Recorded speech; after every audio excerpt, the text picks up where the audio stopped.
الحمد لله رب العالمين،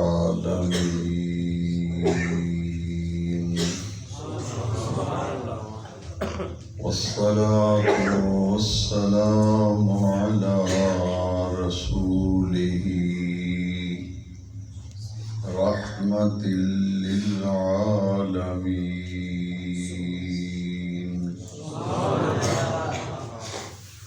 شفيع المذنبين، خاتم النبيين،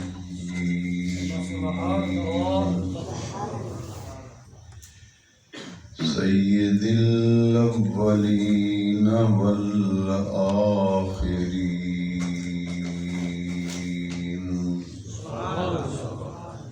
وعلى آله وأصحابه أجمعين. أما بعد، فأعوذ بالله من الشيطان الرجيم. بسم الله الرحمن الرحيم.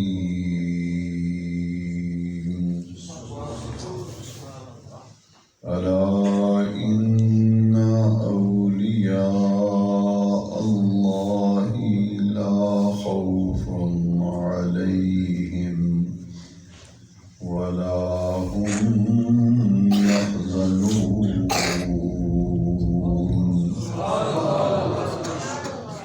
الذين آمنوا وكانوا يتقون.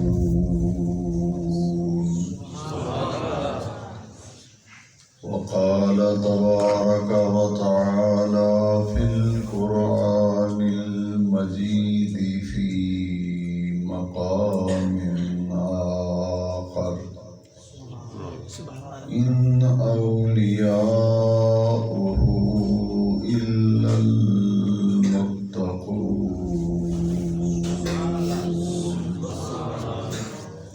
صدق الله مولانا العظيم،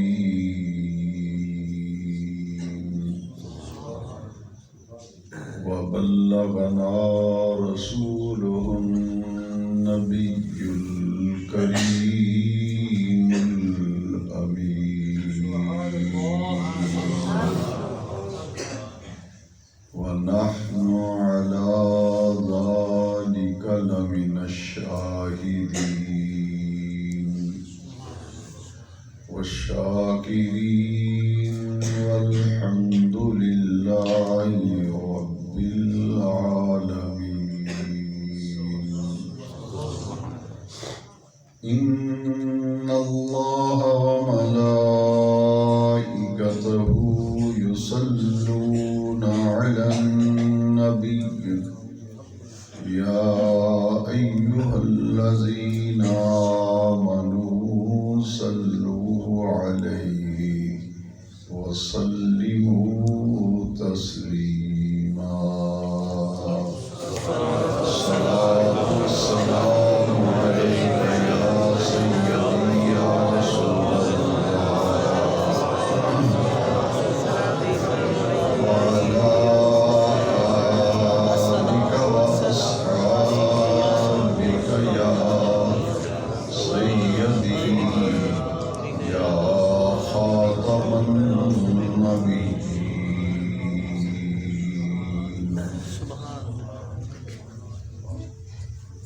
مقتدر علماء کرام، ائمہ مساجد، خطباء اعظام، برادران اہل سنت، آج کی یہ بابرکت نورانی اور روحانی محفل پاک، عزیز گرامی جناب شمس القمر صاحب قادری نوری زید شرفہ نے بڑی عقیدت اور محبت و احترام کے ساتھ منعقد کی ہے۔ اللہ کریم نے انہیں یہ سعادت بخشی ہے کہ ہر سال اس جامع مسجد میں وہ اس محفل پاک کا اہتمام اور انعقاد کرتے ہیں۔ میری دعا ہے کہ اللہ تبارک و تعالی بانی محفل، منتظمین محفل کو برکات دارین سے سرفراز فرمائے، اور جتنے بھی اہل محبت اپنے دلوں میں عقیدت، محبت اور احترام کے جذبات لے کر محفل میں موجود ہیں، حاضر ہیں، اور آنے والے میرے نبی کریم علیہ السلام کے غلام کو رب ذوالجلال دین و دنیا کی برکتوں اور نعمتوں سے مالا مال فرمائے۔ یہ محفل مبارکہ چونکہ ربیع الثانی میں، ربیع الاخر میں منعقد ہو رہی ہے، اسلامی سال کا یہ مہینہ ربیع الاخر جو اپنے اختتام کی طرف گامزن ہے، اس مہینے کی 11 تاریخ کو غوث الثقلین، غوث العظم، محبوب سبحانی، قطب ربانی، شہباز لامکانی، قندیل نورانی، سیدنا عبد القادر جیلانی الحسنی الحسینی ثم الجعفری رضی اللہ تعالیٰ عنہ کے وصال مبارک کا دن ہے، اور اس مہینے میں چونکہ غوث پاک رضی اللہ عنہ کا عرس مبارک ہے، لہٰذا اس مہینے میں منعقد ہونے والی 11ویں شریف کی تقریبات کو بڑی 11ویں شریف کے عنوان سے موسوم کیا جاتا ہے۔ میں اپنی گفتگو کے آغاز میں سب سے پہلے یہ عرض کرنا چاہتا ہوں کہ کم از کم جتنے لوگ اس وقت مسجد میں موجود ہیں، ان سب کے ذہن میں اور علم میں یہ بات بیٹھ جائے کہ 11ویں شریف ہم کیوں دلاتے ہیں، 11ویں شریف کہاں سے شروع ہوئی اور اس کی اہمیت کیا ہے، اس کی برکتیں کیا ہیں، یہ ختم شریف کیوں دلایا جاتا ہے، اور اس کی ضرورت کیا ہے، اور اس کی حقیقت کیا ہے۔ اس ساری بات کو سمجھنے کے لیے ایک بات ذہن نشین کر لیں کہ 11ویں شریف شروع کہاں سے ہوئی ہے، اور یہ جو لنگر پکتا ہے غوث پاک کا، یہ لنگر کیوں پکایا جاتا ہے۔ درس نظامی کے نصاب میں یہ کتاب داخل ہے، کوئی اسے پڑھے نہ پڑھائے وہ الگ معاملہ ہے، لیکن درس نظامی کے نصاب میں یہ کتاب موجود ہے۔ اس کتاب کا نام ہے نبراس، عقائد کی کتاب ہے، اس میں عقیدوں کی باتیں لکھی ہوئی ہیں، بڑی مستند کتاب ہے۔ جو مدارس میں عالم دین بنتے ہیں ان کو یہ کتاب پڑھائی جاتی ہے۔ اس کتاب کی شرح لکھی ہے حضرت علامہ برخوردار رحمۃ اللہ تعالی علیہ، بڑے چوٹی کے عالم تھے اور نہایت صالح اور متقی اور پرہیزگار عالم تھے۔ انہوں نے یہ کتاب لکھی ہے، اس کی شرح نبراس کی۔ اس میں انہوں نے لکھا ہے کہ حضرت غوث العظم، پیران پیر دستگیر، محبوب سبحانی، سیدنا عبد القادر جیلانی رضی اللہ عنہ ہر چاند مہینے کی 11 تاریخ کو جتنے بھی ان کے مرید ہوتے تھے، ان سے محبت کرنے والے ہوتے تھے، پیار کرنے والے ہوتے تھے، وہ مہینے میں 11 تاریخ کو جمع ہوتے تھے، اور غوث العظم رضی اللہ عنہ انہیں وعظ و نصیحت فرماتے تھے۔ قرآن مجید کی آیتیں پڑھ کے اس کی تفسیر بیان فرماتے، کچھ حدیثیں بیان کرتے، اس کی شرح بیان کرتے۔ اپنی زبان میں ہم کہتے ہیں کہ درس قرآن و حدیث، قرآن پاک کا، حدیث پاک کا درس دیتے، لوگوں کو نصیحتیں کرتے، تعلیم دیتے، لوگوں کی اصلاح و تربیت فرماتے، اور جب بیان ختم ہو جاتا تو غوث العظم رضی اللہ تعالیٰ عنہ پھر حلقہ ذکر کرواتے۔ ذکر کی محفل صحیح تھی، اور غوث پاک ذکر کراتے اور ذکر کے بعد پھر دعائے خیر ہوتی، جیسا کہ ہر محفل کے اختتام پر دعا کی جاتی ہے۔ وہ جب دعا مانگی جاتی تو اس کے بعد دسترخوان بچھ جاتے، دسترخوان بچھا کر ان پہ لنگر شریف لگا دیا جاتا، کھانا لگتا دسترخوان پہ ہر مہینے 11 تاریخ کو۔ اور میرے غوث پاک رضی اللہ عنہ جب لنگر تقسیم شروع ہو جاتی تو غوث پاک فرمایا کرتے تھے کہ یہ کھانا میں تمہیں نبی پاک کی طرف سے کھلا رہا ہوں، یہ کھانا عبد القادر کی طرف سے نہیں، یہ میں اپنے آقا و مولا تاجدار مدینہ سرور قلب و سینہ حضور پر نور صلی اللہ علیہ وسلم کی طرف سے یہ کھانا کھلا رہا ہوں۔ یہ لنگر ہے حضور کی طرف سے، اور لوگ کھانا کھاتے اور اپنے گھروں کو چلے جاتے۔ پوری زندگی یہ نبراس کی شرح میں علامہ برخوردار رحمۃ اللہ علیہ نے لکھا کہ پوری زندگی غوث الاعظم رضی اللہ تعالیٰ نے چاند مہینے کی 11 تاریخ کو نبی پاک کا لنگر پکایا۔ کس کا لنگر پکایا؟ سارے بولیں، کس کا لنگر پکایا؟ چاند کی کس تاریخ کو؟ 11۔ ہر مہینے کی 11 تاریخ کو نبی پاک کا لنگر پکاتے غوث پاک رضی اللہ۔ اور اللہ تعالیٰ کو یہ 11 کا عدد اتنا پسند آیا کہ میرے غوث پاک کا جب وصال ہوا تو یہی ربیع الاخر کا مہینہ تھا اور چاند کی 11 تاریخ، اسی تاریخ کو وصال ہوا۔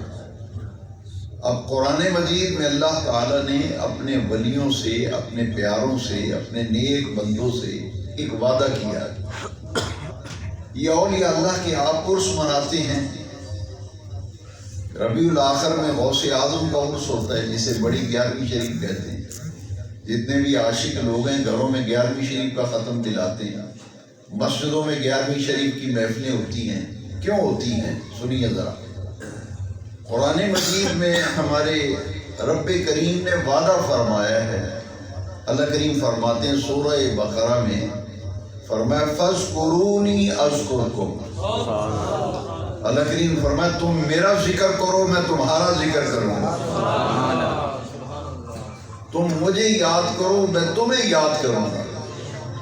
تو جب بندہ اپنے اللہ کا ذکر کرتا ہے، پوری زندگی اللہ اللہ کرتا ہے، ذکر الہی میں بسر کرتا ہے، جب وہ فوت ہوتا ہے اللہ کا ولی اور نیک بندہ، جب اس کا انتقال ہوتا ہے تو اللہ تعالیٰ ساری زندگی اس بندے نے جو اللہ کا نام جپا تھا، اللہ کے نام کا ذکر کیا تھا، جب وہ فوت ہوتا ہے تو اس ذکر کرنے کی اللہ تعالیٰ اسے جزا دیتا ہے۔ وہ جزا کیا ہے؟ فرمایا تم میرا ذکر کرو میں تمہارا ذکر کروں گا، تم مجھے یاد کرو میں تمہیں یاد کروں گا۔ تو بندے کا ذکر کرنا رب کو بندے کا عمل ہے نا، اور اس کی جزا پھر رب یہ دیتا ہے کہ جب ولی دنیا سے رخصت ہوتا ہے ساری زندگی وہ اللہ کا ذکر کرتا رہتا ہے، جب وہ جاتا ہے تو دنیا پھر اس کا نام جپتی ہے، اس کا نام جپتی ہے۔ اسی لیے نوجوان طبقہ میں دیکھ رہا ہوں مجمع میں بڑے لکھے لوگ بیٹھے ہیں، چہرے آپ کے بتا رہے ہیں۔ میں کنز الایمان فی ترجمۃ القرآن جو میرے سرکار اعلیٰ حضرت امام احمد رضا فاضل و محدث بریلوی علیہ رحمہ نے اس آیت کا جو ترجمہ کیا ہے فَاذْكُرُونِي أَذْكُرْكُمْ، وہ غور سے سنیں۔ امام احمد رضا نے ترجمہ کیا ہے، اللہ کریم نے فرمایا فَاذْكُرُونِي، تم میرا ذکر کرو، اذکرکم، میں تمہارے چرچے کروں گا۔ جب بندہ اللہ کا ذکر کرتا ہے نا، وہ جب فوت ہوتا ہے تو اس کی جزا شروع ہو جاتی ہے۔ جزا کیا ہوتی ہے؟ اللہ تعالیٰ اس بندے کے نام کے چرچے کر دیتا ہے۔ محرم شریف میں حضرت بابا فرید الدین مسعود گنج شکر رضی اللہ عنہ کا پاک پتن شریف میں عرس ہوتا ہے۔ کبھی آپ کو اتفاق ہوا ہو اور حاضری دینے والوں سے کیفیت پوچھیں، ساری زندگی بابا فرید نے اللہ اللہ کی، اور جب دنیا سے گئے تو ان کے عرس پہ جب جائیں گے تو ایک ہی ترانہ کانوں میں سنائی دیتا ہے، حق فرید یا فرید، حق فرید یا فرید۔ سلطان باہو کے عرس پہ جائیں محرم شریف میں تو ایک ہی نعرہ سنائی دیتا ہے، حق باہو سچ باہو۔ تو یہ اللہ والے جب دنیا سے چلے جاتے ہیں ساری زندگی اللہ کے ذکر و یاد میں رہتے ہیں، جب دنیا سے جاتے ہیں پھر اللہ تعالیٰ ان کی دھومیں مچا دیتا ہے اور ان کے اللہ تعالیٰ چرچے فرماتا ہے۔ اعلیٰ حضرت نے اسی آیت کا ترجمہ کیا ہے، تم میرا ذکر کرو میں تمہارے چرچے کروں۔ حضرت داتا گنج بخش کا عرس دیکھ لیں، سیدنا داتا گنج بخش علی بن عثمان الحجویری رضی اللہ عنہ۔ حضرت کیلے والا شریف جائیے، شرک پور شریف جائیے، سیال شریف جائیے، جتنے بھی اللہ والوں کے عرس ہوتے ہیں ان کا راز یہ ہے کہ ولی اللہ کے ولی ساری زندگی رب کی یاد میں بسر کرتے ہیں، پھر اللہ تعالیٰ ان کے فوت ہونے کے بعد انہیں جزا دیتا ہے، ان کے نام کے پھر چرچے ہوتے ہیں، ان کی دھومیں بجتی ہیں، لوگ ان کے عرس مناتے ہیں، ان کی فاتحہ دلاتے ہیں۔ وہ ابھی آپ نے سنا کہ میرے غوث اعظم پیران پیر دستگیر رضی اللہ عنہ نے ساری زندگی نبی پاک کا لنگر پکایا نا، تو جب غوث اعظم کا وصال ہوا رب نے جزا یہ دی، فرمایا عبد القادر ساری زندگی تو نے میرے محبوب کا لنگر پکایا ہے، اب قیامت تک دنیا تیرا لنگر پکائے گا۔ جو حضور کا لنگر پکاتے رہے غوث الاعظم، اس کی جزا یہ ملی کہ اب گھر گھر میں 11ویں شریف ہو رہی۔ لوگ کہتے ہیں یہ غوث پاک کی 11ویں ہے، کیونکہ ساری زندگی حضور کا لنگر پکایا، یہ جزا ہے۔ تو 11ویں شریف کیا ہے، کہاں سے شروع ہوئی، وہ میں نے آپ کو بتا دیا۔ اب اس کا فائدہ کیا ہے، یہ جو 11ویں شریف کرائی جاتی ہے اس کے 3 نام ہیں، مشہور، غور سے سننا، ساری زندگی آپ کو یہ باتیں کام دیں گی، اور جتنے بھی سوال اٹھتے ہیں ذہنوں کے اندر 11ویں شریف کے حوالے سے انشاءاللہ سب کا تسلی بخش جواب آپ کے ذہن نشین ہو جائے گا۔ اس کا فائدہ کیا ہے، ہم تو بھئی 11ویں شریف کا لنگر کھانے والے ہیں، 11ویں شریف کا ختم دلانے والے ہیں، ہم تو بڑے خوش نصیب ہیں کہ ابھی میلاد کا حلوہ چل رہا تھا تو بڑی 11ویں شریف کی کھیر بھی شروع ہو گئی۔ میلاد شریف میں جہاں جاؤ حلوہ، شہروں میں کیا کرتے ہیں، روغنی نان بناتے ہیں، بہترین حلوہ بناتے ہیں دلی والوں کا، روغنی نان اور حلوہ چلتا ہے، کہتے ہیں یہ میلاد کا حلوہ ہے۔ تو بھئی ابھی میلاد کی محفلیں چل رہی ہیں کہ 11ویں کی کھیر شریف بھی شروع ہو گئی۔ جو میں پرسوں ایک محفل میں گیا تو بڑی 11ویں شریف کی محفل تھی، تو انہیں کئی 11 دیگیں کھیر کی پکائی، 11۔ میں نے کہا کمال ہے بھئی، کبھی میلاد کا حلوہ ہمارے نصیب میں، کبھی 11ویں کی کھیر ہماری نصیب میں، کہ پاک غذائیں اللہ نے پاک لوگوں کے لیے رکھی، جن کا عقیدہ یا رسول اللہ کہنے والے لوگ ہیں۔ کبھی میلاد شریف کا حلوہ مل رہا ہے، کبھی 11ویں شریف کی کھیر مل رہی ہے۔ ہم تو ماننے والے ہیں کہ ہم تو ختم شریف دلاتے ہیں، آپ بھی دلاتے ہیں، لیکن غور سے میری بات دل پہ لکھ لینا، 11ویں شریف کے 3 نام ہیں عام طور پر، ایک ہے 11ویں شریف، ایک ہے ختم قادریہ، اور ایک اس کا نام ہے ختم غوثیہ۔ 3 نام اہل حدیثوں کے مجدد، ذرا غور سے سننا، ہم تو ماننے والے ہیں الحمدللہ، اہل حدیثوں کے مجدد ہیں نواب صدیق حسن بھوپالی، ان کی کتاب ہے الدعاء والدواء۔ اس کتاب میں انہوں نے سرخی باندھی، ہیڈنگ ہے، اوپر لکھا ہے ختم قادریہ، کیا لکھا ہے، ختم قادریہ، اور نیچے لائن لگا کے فائدہ بیان کرتے ہیں کہ 11ویں شریف دلانے کا، ختم قادریہ، ختم غوثیہ، غوث پاک کا لنگر پکانا اور ان کا ختم دلانے کا فائدہ کیا ہے۔ نیچے لکھتے ہیں کہ پاک کمائی سے شیرینی لے کے آئے، شیرینی یعنی تبرک، لنگر، میٹھی چیز کو لے کے آئے، وہ اپنے سامنے رکھے اور اوپر قرآن مجید کی یہ آیتیں تلاوت کرے، اور پھر ہاتھ اٹھا کر دعا مانگے کہ باری تعالیٰ جو کچھ پڑا ہے، جو کچھ لنگر ہے، شیرینی ہے، اس کا ثواب نبی کریم علیہ السلام کی بارگاہ میں پیش کرتا ہوں، قبول فرما، اور نبی پاک کے وسیلے سے عبد القادر جیلانی کی روح کو عطا فرما۔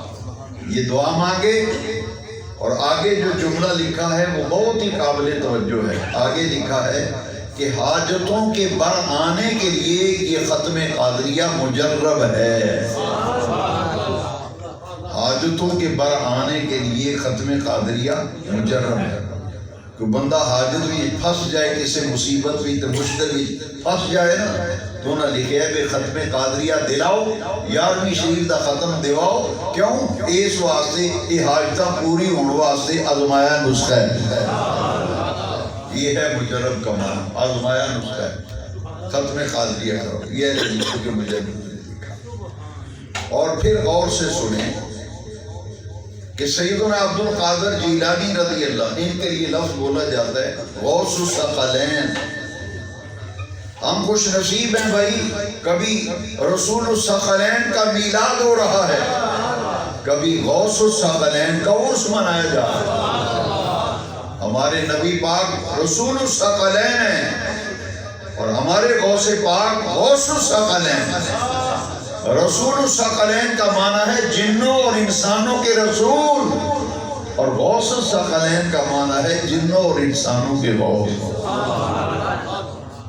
ہمارے رسول رسول الثقلین ہیں، اور ہمارے غوث اعظم غوث الثقلین ہیں، عبد القادر جیلانی رضی اللہ عنہ۔ غوث کا معنی ہے کوئی بندہ فریاد کرے تو اس کی فریاد سن کر اس کی مدد کو پہنچنے والے۔ غوث پاک نے فرمایا میرا مرید مشرق میں ہو اور میں مغرب میں ہوں، اور مجھے مدد کے لیے پکارے تو میں اس کی مدد کے لیے وہاں سے چل گیا ہوں۔ غوث اہل حدیثوں کی کتاب کا میں نے حوالہ دیا آپ کو۔ اب دیوبندیوں کے بہت بڑے عالم ہیں، ان کا نام ہے مولانا احتشام الحسن کاندھلوی۔ مجھے ایک آدمی نے سوال کیا، بلکہ وہ اسٹوڈنٹ تھا کالج کا، کہ جی آپ عبد القادر جیلانی کو غوث اعظم کیوں کہتے ہیں؟ اب سوال کرنے والے کا تعلق جو ہے وہ دیوبند مکتبہ فکر سے تھا۔ میں نے کہا برخوردار، تو نے سوال کیا کہ ہم عبد القادر جیلانی کو غوث اعظم کیوں کہتے ہیں؟ بھئی ہم تو کہتے ہی ہیں، لیکن تیرا جس مسلک سے تعلق ہے نا، اس لیے میں تمہیں کہہ رہا ہوں کہ جا کے اپنے مولانا صاحب سے پوچھو کہ وہ غوث پاک عبد القادر جیلانی کو غوث اعظم کیوں کہتے ہیں؟ کہتے جی کون کہتا ہے؟ میں نے کہا مولانا احتشام الحسن کاندھلوی، دیوبندی ایک بہت بڑے عالم ہیں، انہوں نے کتاب لکھی ہے، کتاب کا نام ہی رکھا ہے غوث اعظم۔ کتاب کا نام کیا رکھا ہے؟ غوث اعظم۔ لکھنے والے مولانا احتشام الحسن کاندھلوی ہیں، اور چھپی ہوئی ہے مکتبہ اسلامیات انارکلی لاہور میں۔ یعنی اہل حدیث مکتبہ فکر والوں نے کتاب میں لکھا ہے کہ مشکل آ جائے تو 11ویں دا ختم دیاؤ، کراؤ 11ویں شریف دا ختم قادریہ ختم قوسیہ۔ تو دیوبندیاں دے عالم نے لکھا ہے بھی عبد القادر جیلانی جو ہے اس قائدہ ولی اللہ سی غوث اعظم سن، تو کتاب کا نام ہی غوث اعظم رکھے، ایڈی موٹی کتاب ہے، ساری کتاب ہے جو غوث پاک دیاں کرامتاں لکھی ہیں۔ جماعت اسلامی جنہاں دا عنوان ہے یہ اہل سنت مسلک نہیں ہے نا، ساڑھے مسلک دے نہیں جماعت اسلامی والے، انہاں دے دو بڑے اسکالر نے نامی گرامی، ایک دا نام ہے سعید اسد گیلانی، دوسرے دا نام ہے گلزار احمد مزاری۔ مولانا اسد گیلانی تو مولانا گلزار احمد مزاری، انہاں دونوں رل کے ایک کتاب لکھی، کتاب دا نام ہے بزرگان دین۔ کتاب دا کی نام ہے؟ دو دے مصنف، دونوں دے نام تھلے لکھے۔ انہوں نے اس کتاب میں لکھے ہے کہ عبد القادر جیلانی اس پائے کے بزرگ اور ولی تھے کہ ان کا قدم مبارک جتنے ولی ہیں ہوئے اور قیامت تک ہوں گے، ہر ولی کی گردن پر غوث اعظم کا قدم مبارک ہے۔ کہ عبد القادر جیلانی اس پائے کے بزرگ ہیں کہ ہر ولی کی گردن پر غوث پاک کا قدم ہے، اور آگے جو بات لکھی ہے وہ ذرا غور سے سننا۔ اس کتاب میں لکھا ہے کہ سیدنا عبد القادر جیلانی رضی اللہ عنہ 40 سال عشاء کے وضو سے فجر کی نماز پڑھی۔ غوث پاک نے 40 سال عشاء کے وضو سے فجر کی نماز پڑھی۔ اور آگے جو لکھا ہے وہ بھی غور سے سن لیں۔ 91 سال عمر پائی میرے غوث پاک نے۔ 470 ہجری میں غوث پاک کی ولادت ہے اور 561 ہجری میں میرے غوث پاک کا وصال ہے۔ ٹوٹل عمر میرے غوث پاک نے 91 برس عمر پائی۔ اب 91 برس عمر میں 40 سال عشاء کے وضو سے فجر کی نماز پڑھی اور 12 سال عشاء کی نماز پڑھ کر قرآن مجید کی تلاوت شروع کی اور تہجد تک پورا قرآن مجید ختم کر دیا۔